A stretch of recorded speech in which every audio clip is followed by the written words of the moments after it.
Donna Ellenbogen is a licensed clinical social worker and founder of Family Wellness Solutions. She has been in private practice for over 20 years, specializing in helping individuals and couples navigate the journey to parenthood and beyond. Everybody please welcome her.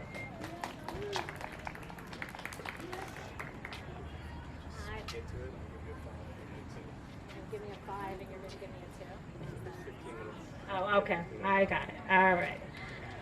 Can everybody hear me if I stand and not sit? Okay.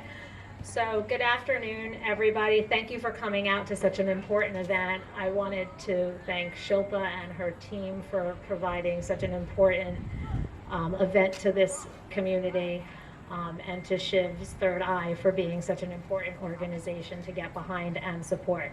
So my name is Donna Ellenbogen. I'm the founder of Family Wellness Solutions. Basically, I have a private practice that it specializes in managing the parent end of support on the parenting journey, right? So a lot of the time when we're raising our children and something's going on for the kids, we're always very quick to say, like, what help can we get them, right? Like, they're struggling in math, let's get them a math tutor. Where they need a little help with their jump shot, let's get them a basketball coach. We're very good at getting our children these things that they need, right? What can we get them? What can we give them? But we don't always actually look at what are the things that we might be able to be doing as parents, other than like outsourcing and giving them some support for them. What are the things that we could be doing? So my private practice really specializes in, I don't want to say like coaching the parents, but a little bit of it is in giving the parents the tools and support that they need along the journey. So today what I'm going to do is I am going to share with you just a couple of common themes or common things that I find myself talking about throughout the course of the week, and you guys could figure out if this feels like it connects to you or not. So a lot of the time when there's a struggle with a child, right? And when I say a struggle with a child, I mean there's like a power dynamic going on, right? Something's going on with them. It's like kind of getting at us. A lot of the time, one of the number one things that parents do in that moment is that they actually forget that they are the parent. So what do I mean by that they are the parent? So a lot of the time, either parents go to the extreme and in a moment of anger or frustration, they'll say something like, well, because I'm your mother, that's why, right? And that's not what I mean by remembering that you're the parent. I'm talking about the fact that in my line of work, what I see is that 9 out of 10 times, the child is actually acting completely age appropriate. Okay, they might be annoying, they might be frustrating, they might not be acting the way we want them to, but in terms of developmental milestones and their journey to separation and individuation, they're actually acting completely appropriate. It's actually that in those moments, us as parents and as adults, we forget how to communicate with them. We want to get them to agree with us as opposed to just guide them and support them. So one of the things I want to say about this is that parents also often struggle between being the parent and being the friend, right? We also, we're very quick to like make life easy on them and drive them places and do that, and we want to help encourage that too. And that's great. That's a great thing to be doing and supporting our children. But along the way, what we also need to be doing is remembering that our children want limits and boundaries set for them. Why? Not because they walk around consciously saying, I can't wait till I get limits and boundaries set for me. It's because unconsciously, that's what adolescents need. They want to know what to be doing and not to be doing, and what's safe and not safe within limits. So one of the things I always recommend to parents is that always remember that it's your job to set limits and boundaries, but not just by saying, this is the way to do it, but by communicating with them and collaborating with them and finding appropriate limits and boundaries for your family. It's also, that's a key thing, is to remember that the limits and boundaries for your family very much could be different than your neighbor, your friends, your kids' best friends. It has to work for you and your family. So that's the first thing. The second thing that I want to say is this great skill that's easy to talk about, but very, very hard in the moment to embody, which is do not take your child's behavior personally, okay? I cannot tell you how many calls I get where a parent is telling me a story about something, and what they're really telling me is like that they were really hurt or bothered or offended that a child, again, going back to my first point, is acting really age appropriate, right? The rolling of the eyes, the grunting, you know, these are all very typical behaviors for a tween or teen. A child thinking that the way you're thinking about something or your solution to something is outdated or out of touch, right? That could sometimes push a button, right? Like feeling like they're telling you like, oh, that's like so 20 years ago, Mom, I don't know what you're talking about. That is appropriate, right? The challenge is that not to take it personally and then to get into the power struggle with them. When you see that happening, give them the space that they need and recognize that it is part of their process, that their whole job is to separate and individuate from you. And so, of course, it makes zero sense that all of your ideas, all of your suggestions are so wonderful and perfect.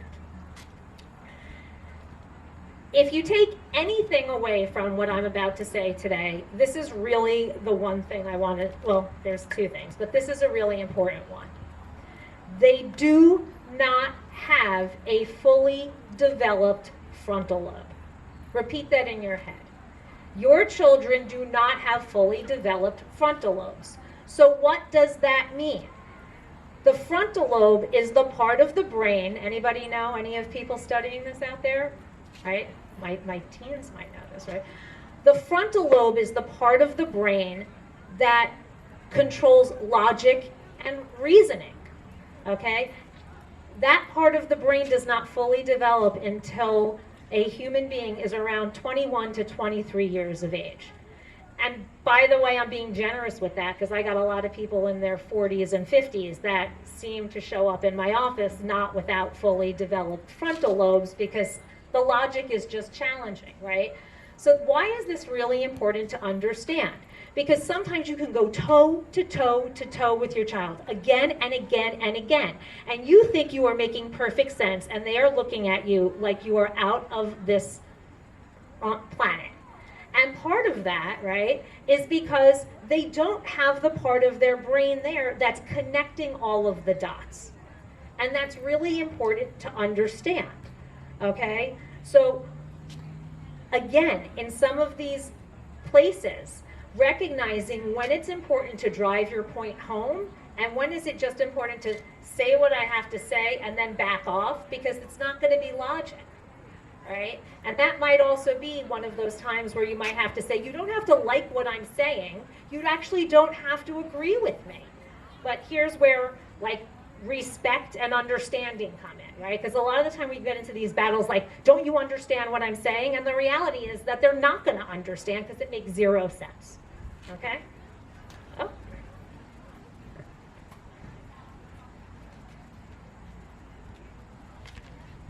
A lot of the time I get asked this question, like, how do I know, and I'm shifting gears here a minute, how do I know, like, when I should start to worry about my child?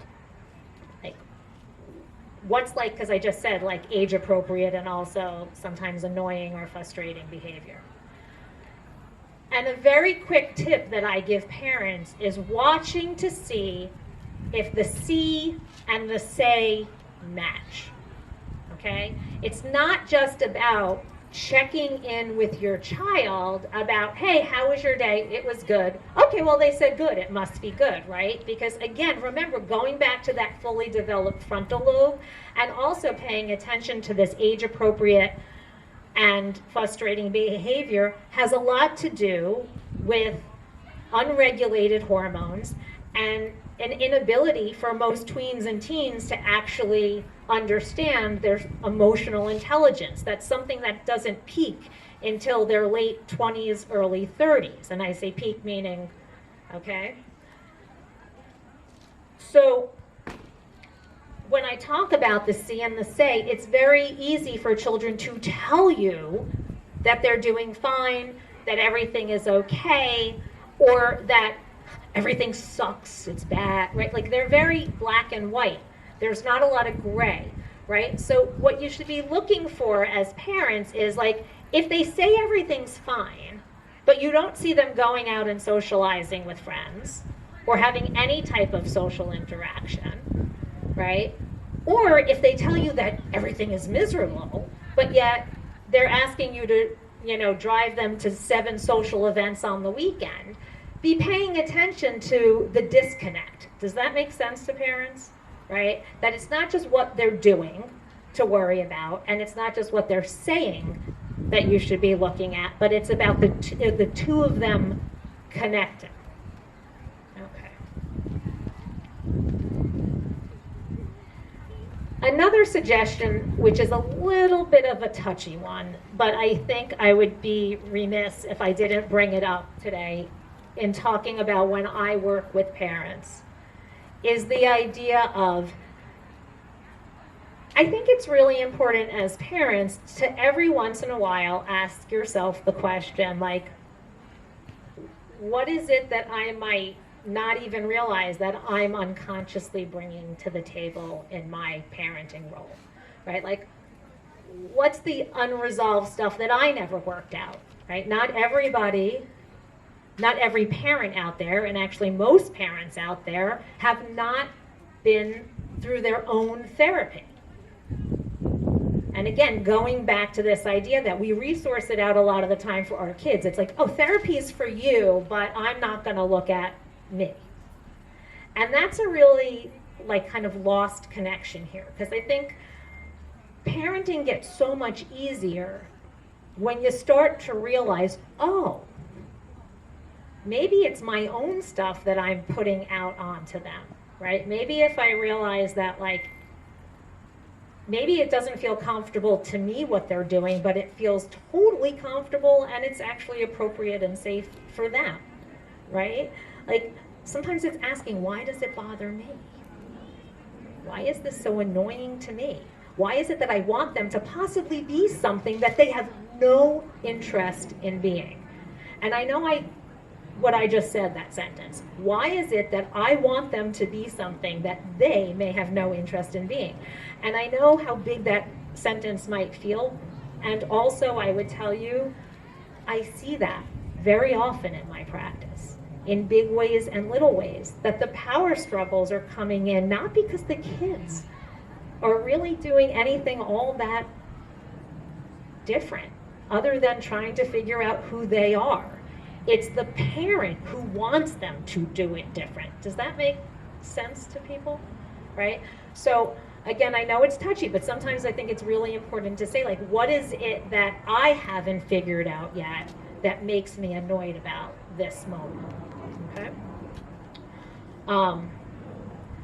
To that point, a lot of the things that people get all up in arms about is that suddenly in your tween and teen years, kids might declare themselves when I say they're kids, they don't have to decide yet. We don't have to label them, but yet we do, right?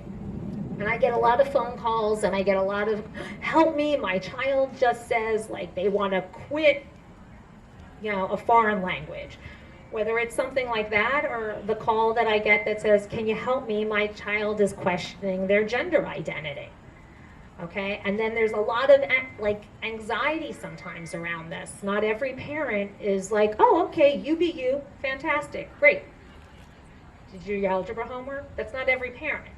So what I say about this is that a lot of the work I do is stepping back and realizing that a lot of the time, unconsciously, we're trying to signal to these kids that they're supposed to know exactly who they are at 15, 16, 17. And again, I ask you to think about yourself. I mean, I'm older than I'd like to admit.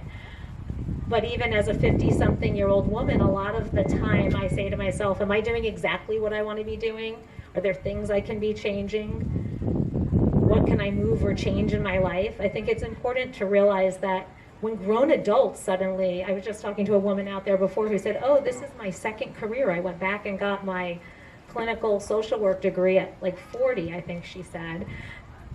I mean, people are figuring this out in their 40s and 50s, and like, so why is it that these kids have to, why do we sometimes treat these kids as if they have to know it at 15, 16, and 17, as opposed to be like, all right, do this for now, and if it works for you, great, and if not, we move it right along, right? Two last things. As a parent, I think one of the most important things that you could do for your child is model the skill set of not being perfect. When you mess something up, go back to them and say, that wasn't my finest moment. Or I'm sorry, especially if it's a parenting dynamic. You might have to go back to your child and say, I'm sorry, I got that wrong. Or I overlooked this. Or I overstepped my boundaries. Or whatever it is. Or whether it's not just with the parent-child dynamic. If you have a friendship and something's not working, and you might want to tell your child a story about how maybe you hurt a friend but then went back and apologized. And so I would just say to you, like, one of the takeaways here is to realize that modeling being imperfect is actually very important, because a lot of the time we're very focused on what the kids are getting right we get very focused on what the kids are getting wrong instead of what they're getting right. And then I see my son even going, oh, yeah, that's right. And again, because I'm not perfect at this, I do this as well. So, you know, you can't be what you can't see. So if you can't show your children it's okay to not be perfect, they will not know that that's okay. The last thing I want to just say is, in honor, and the whole reason why we're here today, right, is that we as a community, as parents, it's important to talk about that it is okay to not be okay with our children. Our children don't have to be happy all the time. Our children are allowed to be frustrated in life. What is not okay is for them not to talk about it, for them not to have an outlet about it. And here's the last thing, if you hear this, it doesn't have to be you. They do not have to talk to you. A lot of the time your kids don't want to talk to you about this. And that's okay, as long as you remind them that they don't have to talk to you. But if they're struggling, to talk to a friend, I say, talk up, ask up. Ask someone above you for help. Talk to someone above you for help. Ask a friend. Ask a teacher. Ask somebody. Tell somebody. And in conjunction with that, if it's not your child that is struggling, talking to your children about the importance that if a friend of theirs or a peer of theirs is struggling, that they can be that support system to them as well. And that's a very important job too. So thank you. We've got a couple other wonderful speakers. Thank you for coming out today and supporting Shiv and Shilpa and this wonderful organization. Thank you so much.